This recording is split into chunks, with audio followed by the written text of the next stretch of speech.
Well, hello everybody. My name is Roger and welcome to my channel, Rogers Reads. So today I'm doing another book review, and the name of the book is entitled The President is Missing, written by James Patterson and Bill Clinton. So this is a book that I normally wouldn't pick up, as I'm not really big on political thrillers, and it's not usually a genre that I read. But when I learned that this was going to be a collaboration between James Patterson and President Clinton, I figured I'd give it a go, especially since I have heard quite a few good things about it. So first off, I listened to this on Audible, and it was absolutely amazing. Dennis Quaid performed the voice of the president, and there were several other actors who joined in to create a truly impressive and immersive collaboration. You know, this is more like a radio play than a reading of a novel, and I'm really glad that I went with the audio version of this book.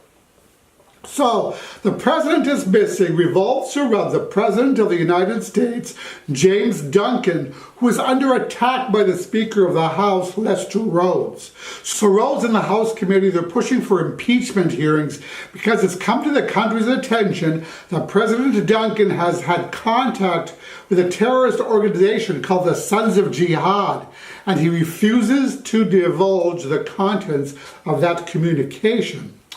So as the story unfolds, we learn that it's come to the president's attention that the Sons of Jihad, that terrorist organization, is planning on releasing a devastating computer virus that will infect every computer, server, network, and electronic device in America. And in so doing, will ultimately destroy the infrastructure of the United States, most likely resulting in the deaths of a lot of people, possibly in the millions. So in order to thwart the terrorist organization's effort, the president has to go underground for a brief time, during which nobody is aware of his whereabouts. Hence the title, The President is Missing.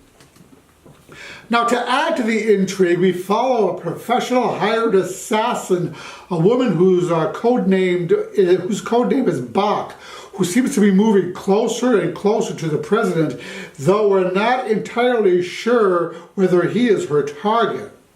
And to make the president's task even more difficult, he figures out that one of his 6 closest team members, people in charge of departments that are essential to his investigation, is a traitor. So this person supposedly learned early on about the deadly virus, but opted to tell no one, not even the president. So, in addition to figuring out how to stop the threat, the president has to pretty much go it alone because he doesn't know which of his trusted advisors is the Benedict Arnold, so he really can't trust any of them. So in so doing, he cuts himself off from access to vital and indispensable resources that normally would be available to him. So what follows is a mad race against the clock to figure out how to stop one of the most terrifying and debilitating cyber attacks the world has ever known, with the fate of the entire country at stake.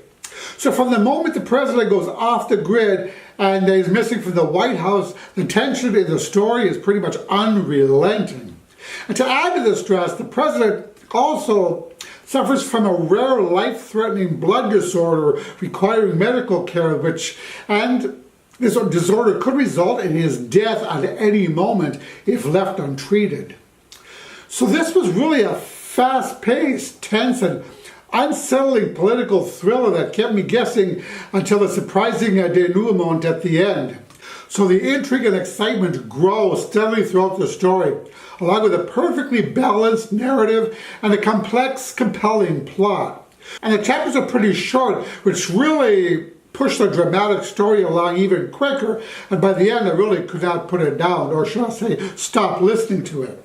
But what made the story especially fun for me was never knowing what was real or who to trust. Now, though The President is Missing is exciting and gripping, it is also horrifying. I mean, the whole premise of the cyber attack as it was presented in the book really struck terror in my heart. I mean, the story shows in chilling detail the fallout of such a cyber attack, and all I can say is that I hope it never comes to pass. Otherwise, we're all majorly screwed. But regardless of your political leanings, I could really see President Clinton's influence in this story, especially when dealing with the cabinet members and describing the intricate workings of the high-level departments in the White House. When he was dealing with high-ranking officials, the president's relationship with the Secret Service, and all those scenes in which President Duncan communicated with other world leaders. So these details, as presented by someone who actually has served as President of the United States, really added a richness and a believability to the story, in my opinion.